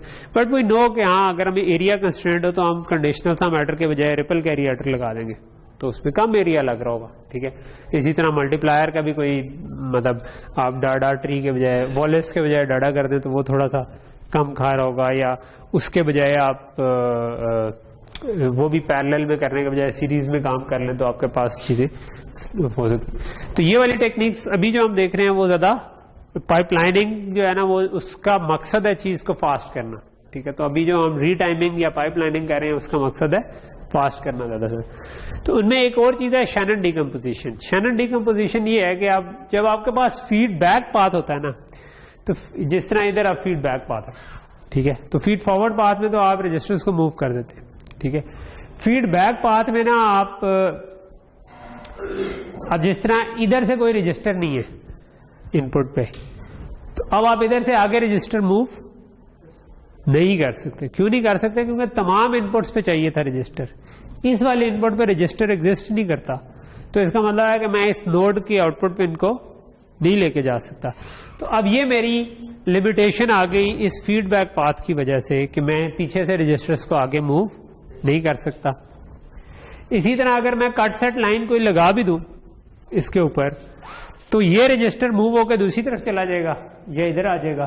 तो इस लूप के अंदर एक ही रजिस्टर है, ठीक है। तो यहां से ये पूरी कंप्यूटेशन एक रजिस्टर, कहीं पे भी कार्ड लगाऊंगा वो रजिस्टर मूव होकर दूसरी तरफ चला जाएगा, इससे ज्यादा तो नहीं होगा कुछ।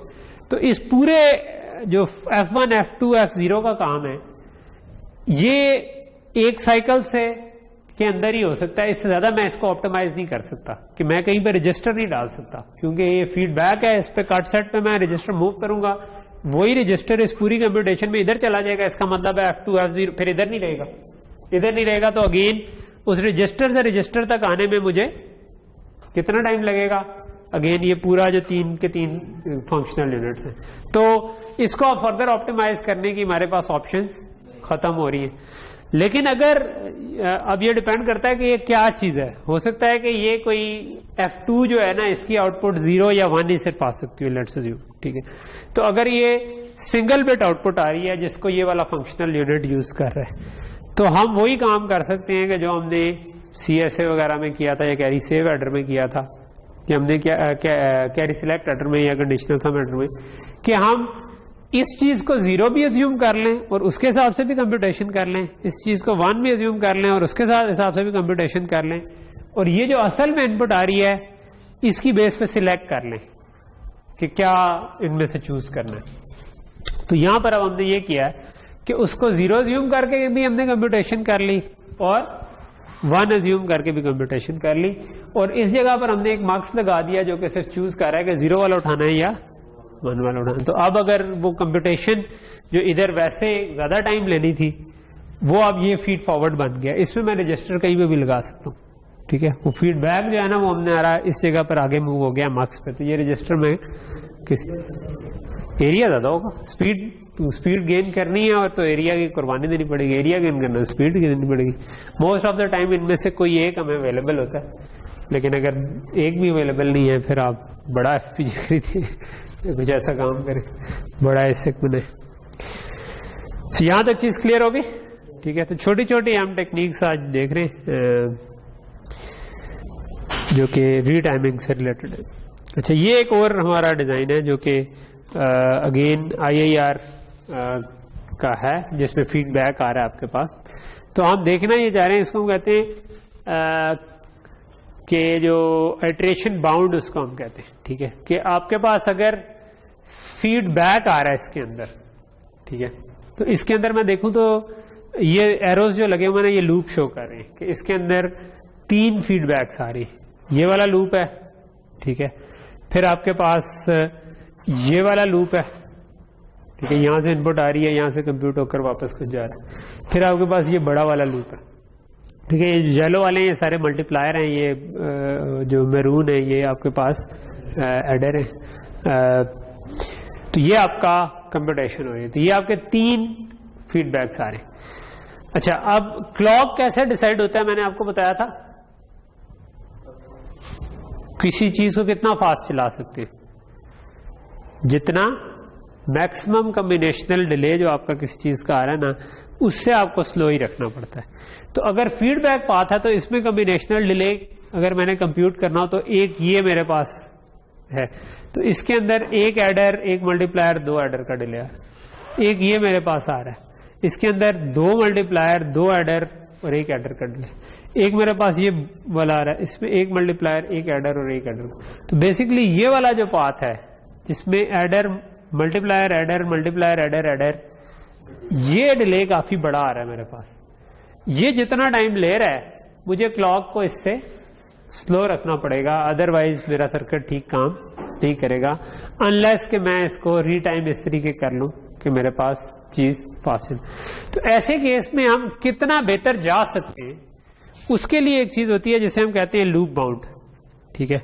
लूप बाउंड क्या होता है कि लूप बाउंड में आप ना एक लूप का में जितना कॉम्बिनेशनल एलिमेंट्स लगे हैं ना, उनका डिले आप कैलकुलेट कर लेते हैं, ठीक है, और उसको डिवाइड कर देते हैं कि उस लूप में रजिस्टर्स मुझे कितने अवेलेबल हैं, ठीक ठीक है। तो ये हमारे पास आ जाता है, क्योंकि यही रजिस्टर है जिनको मैं आगे पीछे मूव कर सकता हूं अगर मैं कट सेट, क्योंकि लूप में तो मैं नया रजिस्टर तो नहीं डाल सकता, फीडबैक है ना, लूप तो तभी होगा जब आपका फीडबैक है। फीड फॉरवर्ड में तो मैं नए रजिस्टर भी कट सेट लगा के इंसर्ट कर सकता, फीडबैक में तो नहीं कर सकता। तो इसका मतलब है कि अगर लूप में ये लेट से ये लूप है और उसमें 2 रजिस्टर हैं, तो मैं इन्हीं 2 रजिस्टर्स को ही आगे पीछे करके कुछ ना कुछ कर सकता हूं, इससे ज्यादा मेरे पास कुछ करने की गुंजाइश नहीं है। तो इसका मतलब है कि जितना कॉम्बिनेशनल डिले टोटल था उसको अगर मैं नंबर ऑफ रजिस्टर से डिवाइड कर लूं तो that is the maximum that I can achieve. कि अगर ये टोटल 10 नैनोसेकंड बन रहे थे और 2 रजिस्टर थे, तो मैं रजिस्टर को प्लेस ऐसे कर दूंगा कि 5-5 नैनोसेकंड के गैप पर चीजें आ जाएं, तो that's the best that I can achieve. ठीक है, अगर एक रजिस्टर होता तो वो 10 नैनोसेकंड को मैं कम कर ही नहीं सकता था। अगर 2 के बजाय 3 होते तो मैं 10 नैनोसेकंड को 3 रजिस्टर्स को मैक्सिमम डिस्टेंस पे इस तरह अगर किसी तरह प्लेस कर लूं तो मेरे पास 3.3 नैनोसेकंड काइंड ऑफ हर एक के पास आ जाएंगे। तो ये मेरे पास कहलाता है कि आपका जो लूप बाउंड। ठीक है, सो बास का इसको आइटरेशन बाउंड कहते हैं, बास का लूप बाउंड कहते हैं, इसका एक ही मतलब है। ठीक है, so critical loop of data flow graph is defined as a loop with maximum loop bound. ठीक है, सो अगर मेरे पास ये 3 लूप्स थे तो हर एक का अपना अपना एक लूप बाउंड की वैल्यू आ जाएगी कि इस लूप को मैं मैक्सिमम इतने स्पीड पे चला सकता हूँ, इसमें लूप को इस पे चला सकता हूँ, इस लूप को। तो जो उनमें से सबसे बड़ा होगा असल में तो क्लॉक को वो डिसाइड करेगा ना, क्योंकि क्लॉक में आपने चलाना तो सर्किट सबके ऊपर है, तो क्लॉक को आपको उससे स्लो ही रखना पड़ेगा। ओके, तो यहां पर हम कैलकुलेशन कुछ कर लेते हैं, स्लाइड पे भी है but we won't look at it. हम देखना ये चाह रहे हैं कि ये वही वाली एग्जांपल में हर लूप का लूप बाउंड कितना बनता है। ठीक है, तो ये मेरे पास 3 लूप्स थे। लेट्स अज्यूम के मल्टीप्लायर जो है वो 2 यूनिट ले रहा है टाइम यूनिट, और एडर 1 टाइम यूनिट ले रहा है, तो टोटल लूप बाउंड कितना बनेगा। इस लूप को अगर मैं देखूं तो इसमें एक एडर, एक मल्टीप्लायर, एक एडर, एक एडर, तो 1 + 1 + 1 3 + 2 5, 5 डिवाइड बाय 2, क्योंकि मेरे पास 2 रजिस्टर हैं तो कितना बन गया 2.5। तो 2.5 याद रखना है, 2.5 मेरा पहले लूप का लूप बाउंड या इटरेशन बाउंड बना। इस लूप को अगर मैं देखूं तो इसके अंदर भी 2 रजिस्टर हैं, लेकिन इसके अंदर मेरे पास 2 मल्टीप्लायर हैं और 3 एडर हैं, तो 3 डायरेक्ट, और ये आपके पास +2 + 2 4, 3 + 4 7, तो 7 टोटल मेरा कॉम्बिनेशनल डिले बन रहा है और 2 रजिस्टर हैं। 7 को 2 से डिवाइड किया तो मेरे पास 3.5, तो सेकंड वाले का 3.5 आया। तो हम मैक्सिमम वाले में इंटरेस्टेड हैं, तो इसका मतलब है अभी जो मैक्सिमम निकला वो 3.5। तीसरे वाले में देखें तो अगेन 2 रजिस्टर हैं। ठीक है, 2 रजिस्टर हैं, इसके बाद मेरे पास मल्टीप्लायर एडर आ रहा है 2 + 2 4, 4 डिवाइड बाय 2 2, तो ये तो उससे कम आ रहा है। तो 3.5 is my maximum loop bound. So maximum जो लूप बाउंड है इसका मतलब है कि वो मुझे बता रहा है कि आप इतना अचीव कर सकते हैं। इस वक्त जो सर्किट बना हुआ है वो मुझे ये बता रहा है कि उसका जो कॉम्बिनेशनल मैक्सिमम डिले है वो ये है, विच इज 2 + 1 3 + 2 5 6 7, ये तो उससे आधे पे इस वक्त चलेगा। ठीक है, तो इसका मतलब है कि अभी मेरे पास मार्जिन है कि मैं रजिस्टर्स को मूव करना शुरू करूं और फिर मूव करता जाऊं इस तरीके कि मेरे पास ओवरऑल 3.5 तक पहुंचने की कोशिश करूं। ठीक है, लूप बाउंड से बेहतर मैं नहीं हो सकता, लेकिन उससे कुछ कम तक, जिस तरह मैं 1 या 2 के यूनिट में चल सकता हूं, 0.5 के यूनिट में तो नहीं चल सकता, तो हो सकता है कि मैं 3 पे तो ना पहुंच पाऊं पर मैं 4 पे पहुंच जाऊं। ठीक है, क्योंकि 4 उससे नेक्स्ट अगला लेवल। सो क्या कर सकते हैं, अगर मैं इस रजिस्टर को इधर मूव करना चाहूं तो मैं कर सकता हूं, क्योंकि ये वाला रजिस्टर है, ये नोड है, इससे इस तरफ मूव हो जाएगा, इस तरफ मूव हो जाएगा तो मेरा कितना लूप बाउंड रह जाएगा, फिर ये वाला लूप कम हो जाएगा, ये 2 3 4 5 रह जाएगा। ठीक है, हाँ, अब इस नोड पे अगर ये रजिस्टर इधर मूव कर दिया था तो एक इधर था और ये दोनों इधर आ गए। इन दोनों को इधर से उठाकर अगर मैं इधर ले आऊं तो यहां से एक कम हो जाएगा, ये वाला आगे चला जाएगा, तो इस जगह पर मेरे पास 2 + 1 3 आ जाएगा, इस जगह पर मेरे पास 3 + 1 + 1 ये भी 4, 2 + 1 + 1 4, ये भी 2 + 4 पे तो मैं इस तरह पहुंच जाऊंगा। ठीक है, कि अगर मैं इनको थोड़ा सा ध्यान से मूव करता हूं तो मेरे पास 4 लूप में ये होता है कि आप पीछे से मूव करें तो अगर उसके पीछे रजिस्टर ना रहे ना तो फिर वो घूम के लूप बैक होना शुरू हो जाता है ना। यानी अगर मैं दूसरा रजिस्टर भी मूव कर दूंगा तो हो सकता है कि लग रहा हो कि यार मैं इसको थोड़ा सा और आगे ले जाऊं, लेकिन फिर जब आप इसको मूव करेंगे तो इधर पीछे से घूम के भी ये वाला एडर भी कॉम्बिनेशनल पाथ में आ जाएगा, क्योंकि लूप में आप मूव करेंगे तो पीछे से अगर रजिस्टर खत्म हुआ तो वो पूरा कॉम्बिनेशनल पाथ ऐड होना शुरू। तो 4 पे तो मैं इस तरह ला सकता हूं। नेक्स्ट चीज है कि 3.5 पे कैसे लाऊं, ठीक है। तो ये काइंड ऑफ वही वाला काम ही हुआ है शायद जो हमने किया था कि एक इधर से मूव किया था, एक इधर से मूव किया था, तो इट कम्स टू 4 पे आ गया। तो क्या 3.5 पे मैं ला सकता हूं किसी तरह, जो हमारा पॉसिबल था आइडियल। 3.5 पे लाने के लिए मुझे क्या करने की जरूरत है, इधर से मेरे पास 2 + 1 3 है, ये वाला जो है ना ये हमारा असल में, और ये वाला हमारा किसी तरह टाइम खा रहा है ना। तो हम इसको किस तरह से कर सकते हैं, आगे मूव करेंगे तो फिर ये 2 + 2 + 5 हो जाएगा। इसको आगे मूव तो कर सकते हैं, लेकिन फिर ये 2 हो जाएगा, लेकिन ये यहां से 5 हो जाएगा, ठीक है। उसको आगे मूव अगर हम करेंगे तो फिर आपके पास क्या होगा, आगे इधर ले आए उससे तो कोई फर्क नहीं पड़ेगा, यानी इन दोनों पे आ जाएगा। इससे आगे ले आएंगे तो फिर ये घूम के इधर से इसमें ऐड हो जाएगा, यानी ये लूप बैक है ना, ये 2 एडर प्लस ये वाला मल्टीप्लायर है। तो इसको मैं मतलब ऑब्वियसली 3.5 और 4 है, और अगर मैं एक के यूनिट में चला हूं, 1 या 2 के, तो 3.5 डायरेक्टली तो नहीं हो सकता, लेकिन इनडायरेक्टली हो सकता है कि अगर मैंने ही मल्टीप्लायर बनाया था, ठीक है, तो अगर मैं मल्टीप्लायर को इस तरीके बना दूं, मल्टीप्लायर को भी तो पाइपलाइन किया जा सकता है ना, कि आप उसके की कितनी पार्शियल प्रोडक्ट जनरेशन है, उसके बाद कंप्रेशन है, तो कंप्रेशन की स्टेजेस को पाइपलाइन किया जा सकता है। तो अगर मैं इसको इस तरीके कर लूं कि मैं ये जो 2 मल्टीप्लायर थे जो कि क्रिटिकल पाथ में आ रहे थे, तो मैं इसको इस तरह से बना लूं कि इस जगह पर ये उल्टा बना हुआ, ये 0.5 इस तरफ आ जाए, 1.5 इस तरफ आ जाए, ठीक है। एग्जैक्टली उस तरह शायद पॉसिबल ना हो कि एग्जैक्ट 1.5 और 0.5, लेकिन हम उसके क्लोज जो भी पहुंच सके।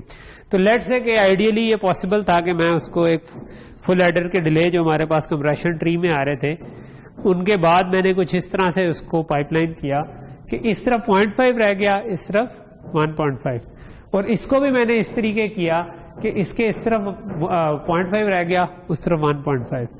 तो इसका क्या मतलब होगा कि 0.5 + 1 + 1 ये तो 2.5 होगा, ठीक है।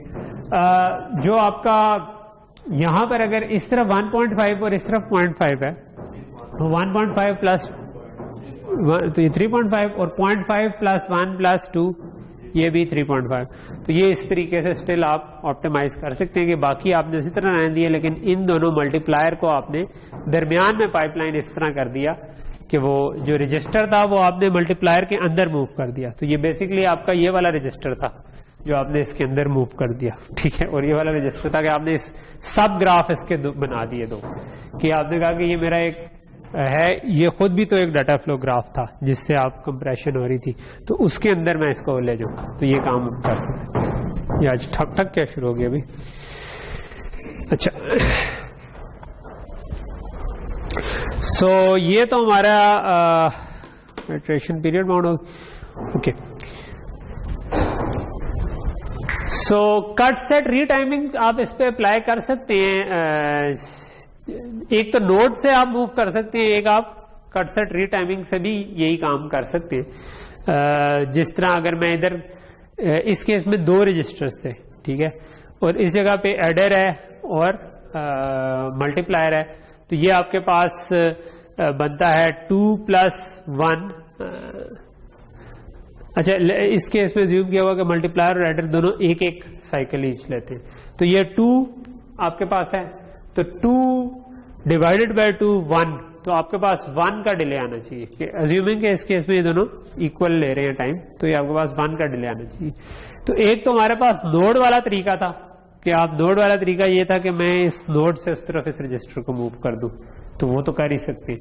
और एक दूसरा तरीका ये भी है कि मैं कट सेट लाइन लगाऊं, सो उस कट सेट लाइन की इनकमिंग एज से आउटगोइंग एज के ऊपर रजिस्टर को मूव कर दूं तो ये रजिस्टर मूव हो जाएगा।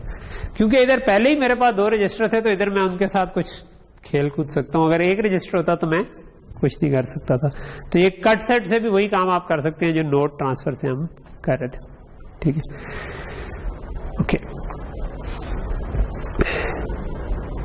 अगर एक ही हो तो ये जो मैं अभी आपको बात कर रहा था ना, एक पे हम कट सेट लगा दें या नोट ट्रांसफर से उसको मूव कर दें तो स्टिल आपका दूसरी साइड से घूम के वही वाला क्रिटिकल पाथ बन जाएगा, तो इन एंड पे कोई फायदा नहीं होगा, उसको आप मूव करते रहें। तो इसका मतलब है कि अगर कोई तरीका मिल जाए मुझे कि जिसके थ्रू मैं ये कर सकूं कि आपका जो ऐसे फीडबैक लूप्स जिसमें सिंगल रजिस्टर है उसमें कोई तरीका लगाकर मैं किसी तरह रजिस्टर्स बढ़ा सकूं तो प्रॉबेबली मैं उसकी टाइमिंग भी इंप्रूव कर सकता हूं। तो उस पर हम अभी आते हैं। ठीक है, तो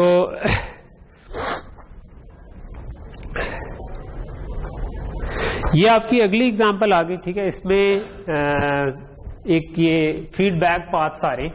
ठीक है, लेकिन ये वाली लाइनें कट सेट लाइंस लगी हुई हैं, let's ignore them for a while. तो इनपुट आ रही है, ये उसका डिलेड है, वेरिएंट आ रहे हैं ऐड होने के बाद, इनपुट का डिलेड नहीं, यानी कि ये जो हमारा नॉर्मल डायरेक्ट जो हमने पहले IIR फिल्टर पढ़ा था ये वही है। ठीक है, कि 3 टैप्स हैं इस तरफ, 3 टैप्स हैं इस तरफ, ये फीड फॉरवर्ड वाले टैप्स हैं, ये फीड बैक वाले टैप्स हैं कि आपने एक डिले के साथ मल्टीप्लाई किया, ऐड किया, डिले के साथ मल्टीप्लाई किया, ऐड किया, इस तरफ भी मल्टीप्लाई किया, ऐड किया। तो ये येलो वाले मल्टीप्लायर हैं, रेड वाले एडर हैं। तो अब इसको हम फास्ट करना चाहते हैं किसी तरह। तो इस वक्त इस फॉर्म के अंदर इसका मैक्सिमम डिले जो बन रहा है वो बन रहा है मल्टीप्लायर जमा एडर जमा एडर जमा एडर। ठीक है, इस तरफ भी यही बन रहा है, मल्टीप्लायर जमा एडर जमा एडर। लेकिन ये वाली फीड फॉरवर्ड पाथ है, इस पे तो हम डायरेक्ट अगर कट मारें तो रजिस्टर ही डाल दें, कोई इशू नहीं। ठीक है, इस तरफ कट डालें, रजिस्टर लगाएं, इशू ही नहीं। फीडबैक के अंदर हमें प्रॉब्लम है, फीडबैक के अंदर हम कट लगाएंगे भी तो डायरेक्टली काम नहीं होगा। लेकिन अगर हम ये वाला कट सेट लगाएं, ठीक है, तो इस कट सेट अभी हमें ये जो सबसे पहले हमें करने की क्या जरूरत होती है कि हम इसका आइट्रेशन बाउंड निकाल लें। ठीक है, तो आइट्रेशन बाउंड से हमें नजर आ रहा है कि यार आपके पास मल्टीप्लायर अगर 2 यूनिट ले रहा है, एडर अगर 1 यूनिट ले रहा है, तो आपका जो टोटल जो सबसे बड़ा बन रहा है वो ये वाला लूप बन रहा है। ठीक है, तो इसके अंदर लेकिन रजिस्टर भी 3 है। ठीक है, तो आप अगर इसके वो लूप बाउंड निकालेंगे ना तो लूप बाउंड आपके पास जो आएगा ना वो 4 टाइम यूनिट का आएगा। ठीक है, वो आप कैलकुलेट करके देख लें क्योंकि वो हम मल्टीपल टाइम्स उससे गुजर चुके हैं। तो आप इसमें लूप्स क्योंकि ये भी बन रहा है, ये भी बन रहा है और ये भी बन रहा है, तो आप उस पर कंप्यूट करके देख लें किस पे मैक्सिमम बन। तो इस वक्त जो है वो 4 टाइम यूनिट नहीं आ रहा है, इस वक्त आपके पास 2 + 3 + 4 + 5 तो एक ज्यादा आ रहा है। तो इसका मतलब है कि हम इसको रीटाइम करने की कोशिश कर सकते हैं। तो रीटाइम करने के लिए हम अगर ये वाली कट सेट लाइन लगाएं और ये वाली कट सेट लाइन लगाएं तो अब इसके अराउंड हम रजिस्टर्स को मूव कर सकते हैं।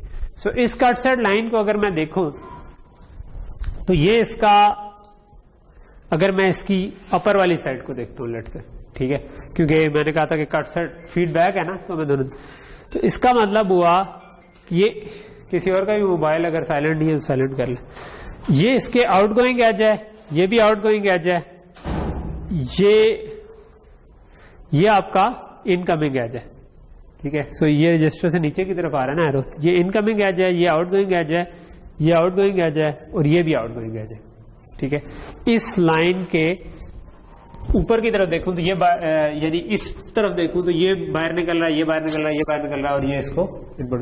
तो इस रजिस्टर को मैं मूव कर सकता हूं कि इस इनकमिंग एज से हटा दूं और आउटगोइंग एजेस पे लगा दूं। ठीक है, तो इधर भी रजिस्टर आ जाएगा, इधर भी रजिस्टर आ जाएगा और इधर भी रजिस्टर आ जाएगा, इधर से रजिस्टर खत्म हो जाएगा।